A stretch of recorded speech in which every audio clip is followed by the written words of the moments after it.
Autoline Daily is brought to you by Borg Warner, feel good about driving. Bridgestone, your journey, our passion. Dow Automotive Systems, improving durability and increasing design flexibility with Betamate structural adhesives at dowbetamate.com. And by Hyundai, new thinking, new possibilities.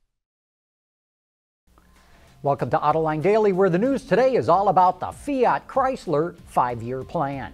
Yesterday, CEO Sergio Marchionne laid out the next steps for the company, and they're pretty ambitious. There are basically 5 points to the plan. First, they plan to put a lot more resources behind Maserati and Alfa Romeo.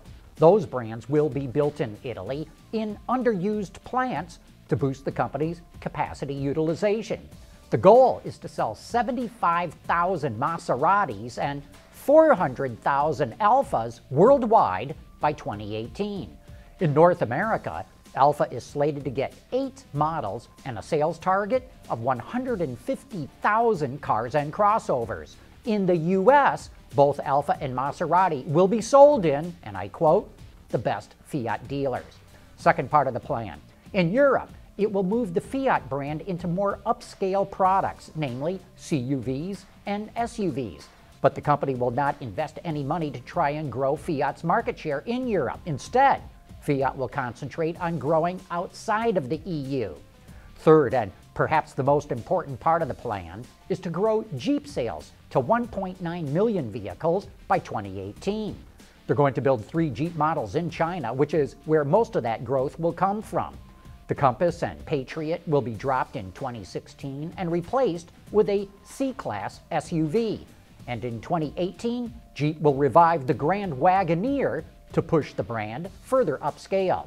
The fourth step, the goal is to hit 7 million vehicles in sales, including its joint venture partners who are mainly in China.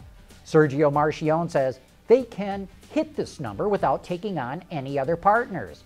Marchionne says, and I quote, "If I can get to 6 million cars, it's D-Day," suggesting that they can get along without any other partners, which should seem to squelch rumors that Fiat was looking to join forces with a Japanese automaker. And the fifth and final step in the plan involves how to pay for all this. Marchionne says Fiat-Chrysler will be able to generate all the cash it needs and will emerge as a debt-free company in the next 5 years. By 2018, they want revenue of $175 billion and a net profit of $7 billion.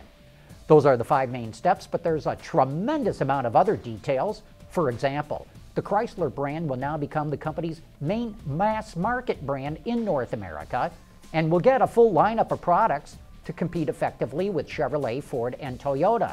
That will include a plug-in hybrid version of the Town & Country minivan and a plug-in full-size crossover.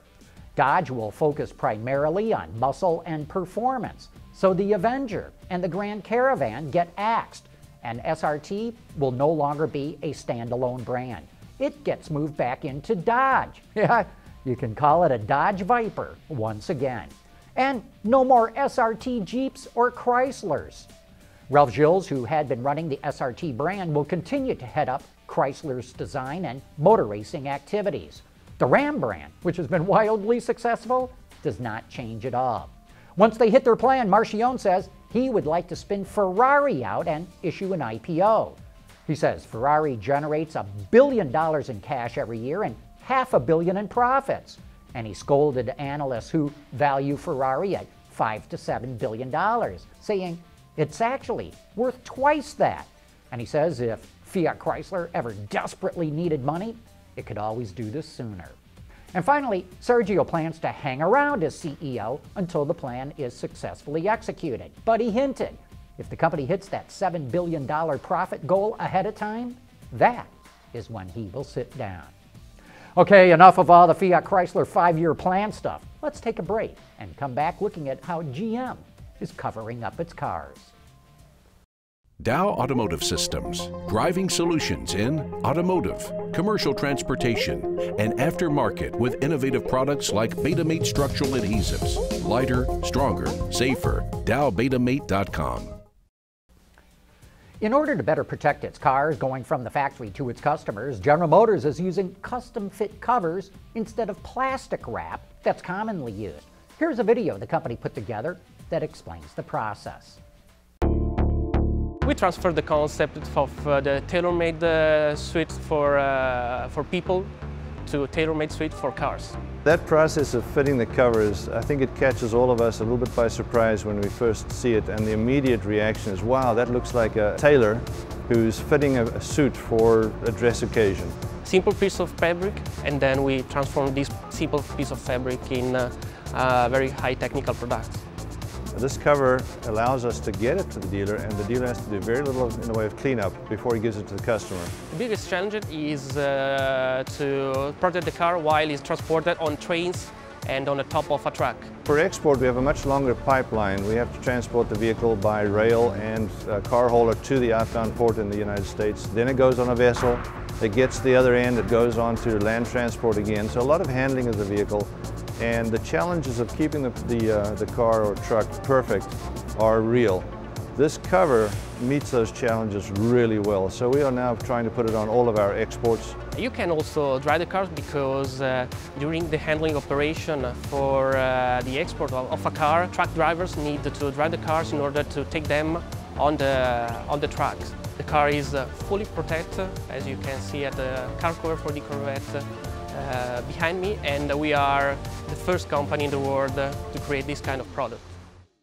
GM is using the tailor-made covers to ship Corvettes and Cadillac ELRs in the U.S., but it's also putting them on vehicles that it exports, like its pickup trucks, the Opel Ampera, the Chevy Volt, and the Malibu.